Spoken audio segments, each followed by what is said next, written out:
Hello, it's Shiver here with a Roux LSC video. This video is on how to predict the non-3 cycle 4C cases. Um, because of some of the terminology I'm using, you're probably going to want to at least know the premise behind the DFDB 3 cycle recognition, where you track these two edges and where they end up while you're solving the LR edges. You should at least kind of know the premise behind that. So that you can understand this video. So this is very similar to DFDB. You're going to track one of the DFDB edges. So let's take an example.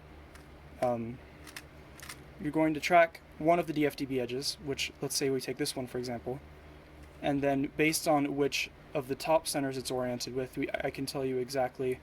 You can tell exactly what you need to do and how you need to cancel.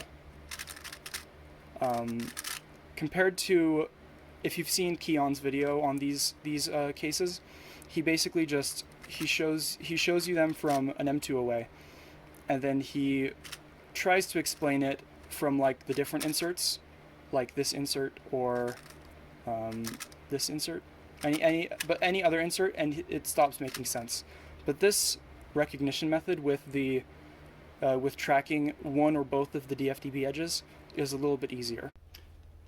So the first set of cases I'm going to show are when you solve the UL-UR edges and you see that the DFDB edge you're tracking, it could be either one, is solved to its top center. And there are two different possibilities after that, which is it solved to its front center as well or not? I say top center, it could also be bottom center. Just if it's if you see this little line on the top or bottom. So if you AUF, so that you solve the left and right, are you going to have the front center solved as well? So in this case it's yes, which means you're going to get a skip. It can also look like this, where it's just, okay, I see my DFDB right here. This line is solved right here to its top or bottom center, and this is solved to its front or back center as well. So I just know like that. And you can tell which of those two it is based on if the DFDB edges are in the top layer once you finish UL-UR. Once you finish 4B.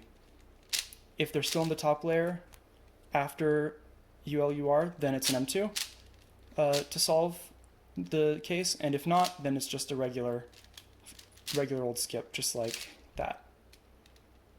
Okay, so that's the two skip cases. So what happens when you have the UL-UR edges you put in the UL-UR edges and you see that your DFDB edge is solved to the top center, but not to the front center? It could also be down, back. I don't know. This is just how I recognize it. If this is the case, where it's solved to the top or bottom and not to the front or back, then you're going to get either one of the cases I call front H. Both of which you cancel into. So if you were going to solve it like this at the end, you're going to do the opposite AUF. So like M2 U prime, instead of U to solve the left and right, you make them a U2 away, and then M2 U2 M2. Or even better, you get the opposite, the M2 case, which is you insert it and then you cancel, and then it's just M2 U2. And which case you get, you can recognize based on again, like I said, if the DFDB edge is still in the top layer after you solve the left and right sides. If they are, then it's the faster case.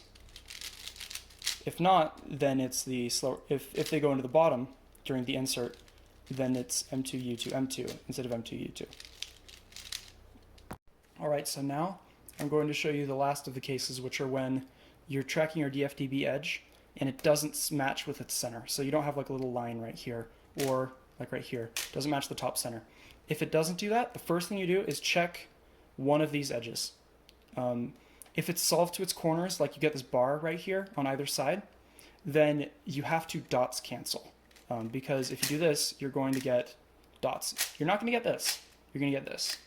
And in this case, with the M2 insert, dots cancel is U2 and then vertical H algorithm, which is M prime U2, M2, U2, M prime.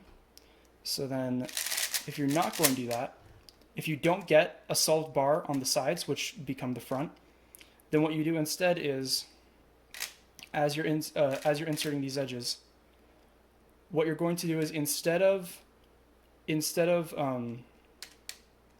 won't always be the DFDB edge you adjust this way, but what you do is you adjust your edges that aren't the ULUR edges so that they are solved with their center, and then do vertical H. You might sometimes get this case, and in this case, you will know that you get it because when you do the insert, or when you finish solving the ULUR, your DFDB edges are going to be in the bottom. But that's the only time when you have to cancel, which is M prime U2, M2, U2, M. Like that.